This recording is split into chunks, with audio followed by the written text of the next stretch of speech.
Today is November 24th, 2024. Today marks 10 years of doing live streaming and content creation. There's a lot to go over, and I want to get into it. And, well, I never thought I'd be here, and at the same time, I also thought I'd be bigger by now. But let's get into it. As we start with every year, I want to give my mentions and thanks to all the people who have helped me get to this point that I'm at. Beyond the people who have subscribed to the channel and who've watched the videos, I want to thank the people who personally have affected how I do things and have shaped me into the content creator that I am today. So to begin with, we're going to give a shout out to my late mom, who we lost last year on November 28th, actually. This coming Thursday on Thanksgiving will mark 1 year since Mama Rex passed. And it does make it bittersweet. So if you hear it in the voice, you know why. You know why the voice is modulating up and down. The second one I want to thank is my sister. My sister Salma has been there day in and day out, always being supportive, always giving ideas, always trying to help out where she can. She has been an absolute rock, and I cannot thank her enough for everything that she has done for me over the last 10 years. From the times when we used to decorate the office to when she did the Monster Energy review, drink review with me.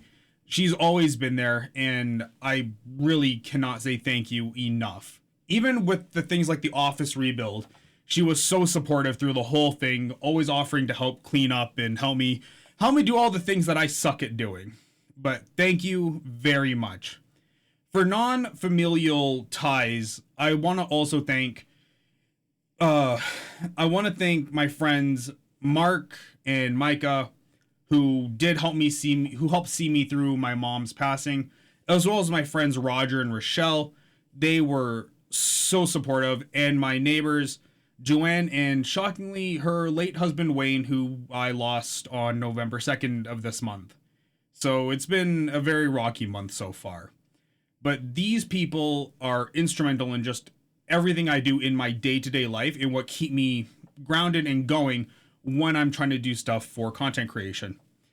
But with respect to the content creation proper, the names I would love to shout out: Devious Furball, BK Evil Chick. Even though I don't get to talk to these people very often, I love them to death, and they were huge in the first 2 years of me doing content creation, of helping me get to where I am. They were massive. The viewers who supported me through that, an old running gag of J&J for mods, V&V for mods, they were also very big, and I thank them too. And just all the people who really kind of supported me through the transition between live streaming and transitioning from live streaming to YouTube content creation exclusively. These people who watch the videos, subscribe to the channel, they've been huge. And getting into that, I want to talk about this. This was a huge milestone to hit just before this anniversary. You can see here, we got to 2,000 subscribers, 2,025 subscribers as of the day of this video. That's awesome. Like I said at the very start, I thought I would have more, but at the same time though, I'm thrilled to have the 2,000. I'm so happy. This is a big milestone. In 10 years, I got to 2,000 subscribers, and this is what you kind of don't see on the backside of YouTube. With all the numbers of content creators, with all the people who do this, you can get lost in the numbers very easily when you start seeing Mr. Beast numbers, you start seeing the million plus channels. It's hard to keep perspective that there's a million small channels running at this low bottom feeder tier. But you are happy about every single one. And you can see even this month, it's been a great time. Sorry about the furnace. It is cold as balls out here right now. But you can see here with the views, we're just shy of 25,000 views for the month. We're just shy of 270 watch hours for this month. And if I come back into the analytics and I show you for this past year, for for all of 2024, this year we got 75,000 views on the channel, nearly 3,000 watched hours, and almost 500 subscribers this year alone. I could not be happier with the performance of the channel for this year. Even from year over year from last year, we're up 50%. We're up 48%. I don't have my glasses on, and up 33%. those are great numbers. And you can see here what were the top performing videos for the year. The how to install Roku apps, which I, honest to God, lifted right off of Jordan from the Snacks Club, Secret Recipes Clubs, whatever it's called. And the top performing video for this year was the just $46 from an auction I won earlier in February. And just going down, you can just see what all the top videos were. These were fantastic. Most of them being short, which, you know, that kind of, I don't want to say kind of sucks, but getting shorts views are not the same as getting long form content views. And I'll go into the monetization so you guys can see that afterwards. But I'm overall just thrilled and happy as a clam to have gotten the numbers that I have. This video, I'll be honest, this is the biggest surprise one to me. Because I knew it would do well, just shy of 3,000 views, but I also expected it to kind of do more. Because this content is not really talked about very well from all the videos I saw, and that's why I made this one. I thought this one would probably have a 1 in front of it, so sitting at just shy of 13,000 views, but even 3,000 views is still really good. Going into the earnings, we can see here the channel is not monetized, but the public watch hours, you know, they're high. They're good. 1,300 watch hours. And, well, we already hit the 1,000 subscriber mark, so we're ready to go for full monetization as when the hours go up. And this is why I was saying it kind of sucks that the watch time came from shorts and not from long form content, because the shorts view hours don't count towards this number. This is all from long form videos. And you can see here from the requirement for shorts, 10 million views. We're still pretty far away. But no matter what, though, when I pivoted away from doing live streaming to doing YouTube content, I also made my peace with not being monetized again after the whole Adpocalypse situation back in 2018.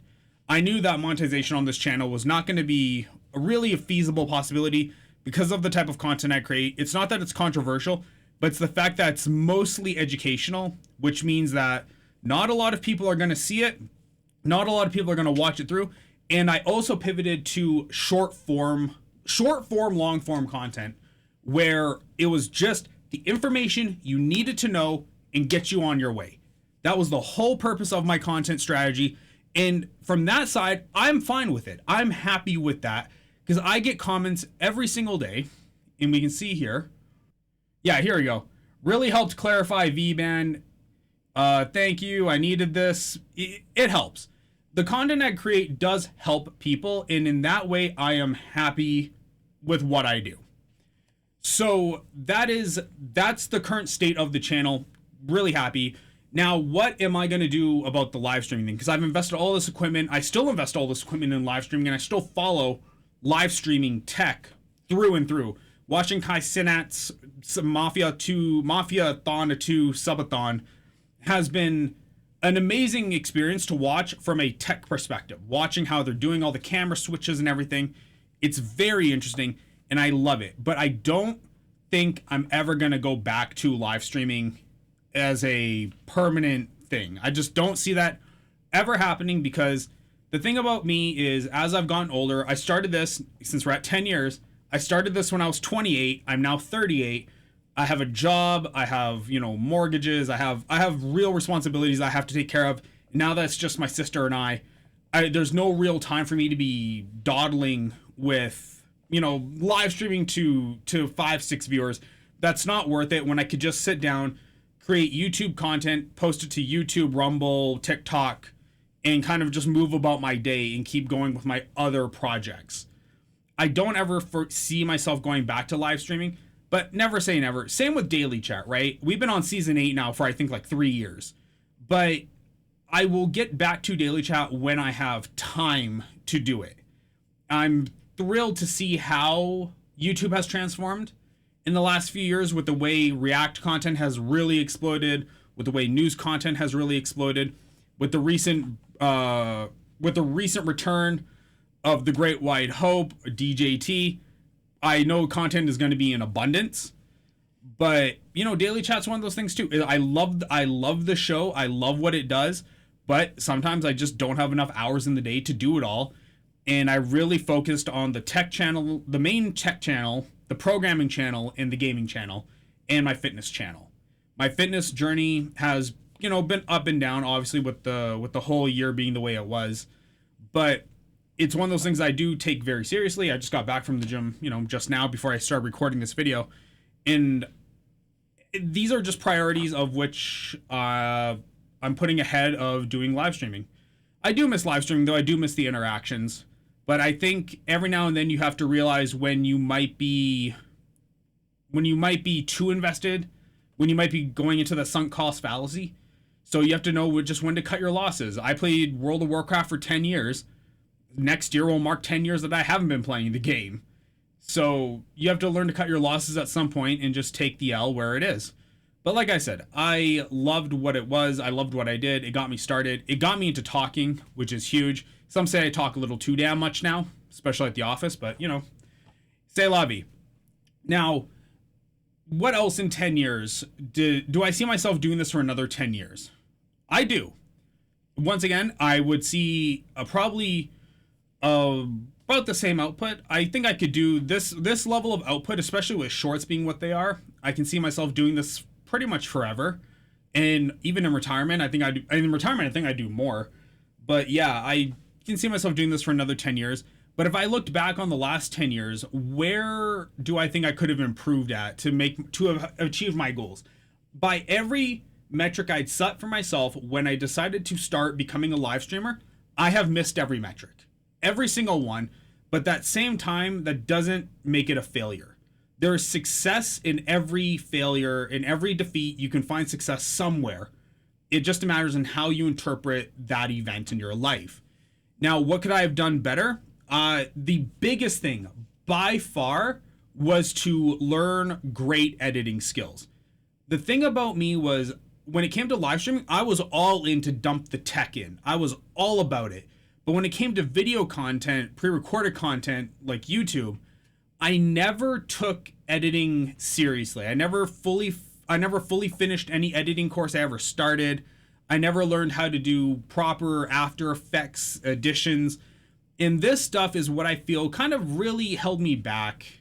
There's no one to blame but myself on this one, but it held back the growth of the channel because the engagement style was just not there. People weren't super engaged with the content, and the graphs show me all of that. But I just didn't want to do it, and that's on me. There's really no valid excuse. I should have taken the week, 2 weeks, done a proper editing course so I can learn how to engage people better. People like Taryn from Linus Tech Tips, formerly from Linus Tech Tips, he has a whole video editing course out. There's people like Edsel, who I believe have full photography and video production courses out. These are people who you want to learn from and what I should have done. But I didn't do that, and that's on me. And that's the one thing I think if I went back, I would go back and change that. It's not a regret, but it is a hindsight mistake that I made. Regrets are stupid. Never have regrets. Other than that, I think that I've done pretty great at the level that I'm at. I've produced enough content in my life that I can be proud of all the people that I've helped. I have done enough content where, I'll still be, even if I died today, I would still have somewhat search credibility for a little bit. And yeah, it's been a rocky year. I was hoping this year would obviously go a different route, but it's been a rocky year. Lot of personal losses. But I'm happy to have achieved the success I have, only thanks to how you guys have interacted with me and my channels. So I really, really appreciate it. 2,000 subs. It took 6 years to get the first 1,000. It took 4 years to get the next 1,000. And hopefully it'll only take 2 years to get the next 1,000. But I think that's everything I have to do with this video. I hope you guys enjoyed this. If you have anything you want to say, leave a comment, leave critique. I appreciate all of it. It increases my engagement either way. I don't care. But I do appreciate all of you. Truly, truly, truly. Thank you so much. And well, this has been 10 years of looking back at content creation. Even in this video, I'll be honest, I could have spliced in stuff. I could have done graphics. And if you notice, I still didn't do that either because I'm still just that lazy. But have a great day, guys. Hit the sub button, and I'll see all of you on the next video. Bye.